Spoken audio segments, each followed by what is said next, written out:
மனித வாழ்க்கையிலேயே அதிக துன்பம் தரக்கூடிய ஒன்று பிரிவுகள் தான். தன்னை விட்டு பிரிந்த அல்லது பிரிய துடிக்கு உறவுகளை நினைச்சு தன் வாழ்க்கையில பல நாட்களை வீணடிச்சவங்க தான் நம்மள அதிகம். ஒன்னு புரிஞ்சுக்கணும், இறைவன் கொடுத்த இந்த வாழ்க்கையில நம்மளோட கடைசி வரை நம்ம இலக்கடைய நமக்காக அமைக்கப்பட்ட உறவுகள் நம்மோட தான் கடைசி வரை இருக்கும். அதை உலகமே நினைச்சாலும் பிரிக்க முடியாது. நம்மளோட நம்ம இலக்கடைய தகுதி இல்லாத உறவுகள் நம்மளை விட்டு பிரிஞ்சுதான் ஆகும்.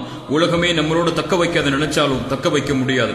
அந்த பிரிவுகள் வழியை தரும், வேதனையை தரும். மனசுக்கு சொல்லிக் கொடுக்க வேண்டிய விஷயம் ஒண்ணுதான், உன்னோடு இருக்க தகுதி இல்லாத உறவுகள் உன்னோடு ஒருபோதும் இருக்காது. அந்த உறவுகளுக்கு தைரியமா விடை கொடு. தகுதி இல்லாதது உன்னை விட்டு நீங்கிறாதான் தகுதி உடையது உன்னை வந்து சேரும். குறிப்பா இறை நம்பிக்கை கொண்டவங்க பிரிவுகளுக்கு ஒருபோதும் கவலைப்பட மாட்டாங்க. இறை தூதர் சொன்னாங்க, இறை நம்பிக்கை கொண்ட ஒரு மனிதனுடைய செயல் என்னை ஆச்சரியப்படுத்துகிறது. அவர்களுடைய எல்லா காரியங்களும் நல்லதாகவே அமைகிறது. அவர்களுக்கு மகிழ்ச்சி ஏற்பட்டால் இறைவனுக்கு நன்றி செலுத்துகிறான், அதுவும் நலவாக அமையுது.